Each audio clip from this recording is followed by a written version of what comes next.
किशनपुर नाम के गांव में भोला नाम का एक व्यक्ति अपनी पत्नी सुशीला के साथ खुशी पूर्वक रह रहा था।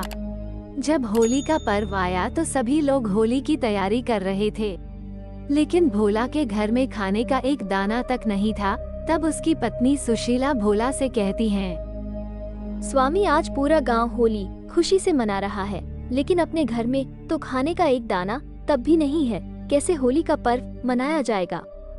सुशीला की बात सुनकर भोला बोलता है, ठीक है सुशीला, मैं जाता हूँ। कोई काम की तलाश में अगर कोई काम मिल जाएगा तो उधर से ही खाने का सामान खरीद कर घर आ जाऊंगा। तुम चिंता मत करना, अब मैं जा रहा हूँ। सुशीला को बोलकर भोला घर से तो निकल गया, लेकिन रास्ते में सोचते हुए जा रहा था कि कहाँ जाऊँ या किसके पास जाऊँ जिससे मुझे आज के लिए कुछ रुपए मिल जाए और घर के लिए खाने का कुछ सामान भी लेते हुए जाए। भोला चलते चलते एक घना सुनसान जंगल के रास्ते जाने लगा।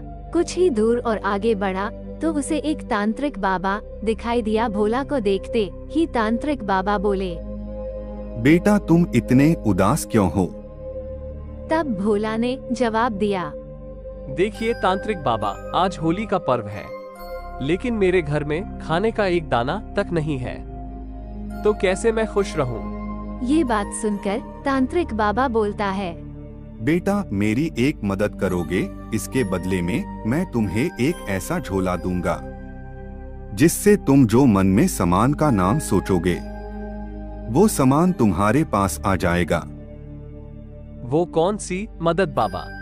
बेटा मुझे जंगल से बाहर ले जाने में मेरी मदद करोगे? बेटा मैं जंगल में भटक गया हूँ, मुझे जंगल से बाहर जाने का कोई रास्ता ही नहीं मिल रहा है, क्या मेरी मदद करोगे बेटा? तब भोला ने जवाब दिया, हाँ क्यों नहीं बाबा, आप हमारे साथ चलिए, मैं आपको जंगल से बाहर लेकर चलता हूँ। भोला तांत्रिक बाबा को साथ में लेकर जंगल से बाहर जाने लगे। जब दोनों जंगल से बाहर गया तो तांत्रिक बाबा जादुई झोला भोला को दे दिया और वो झोला लेकर भोला अपने घर अपनी पत्नी सुशीला के पास चला।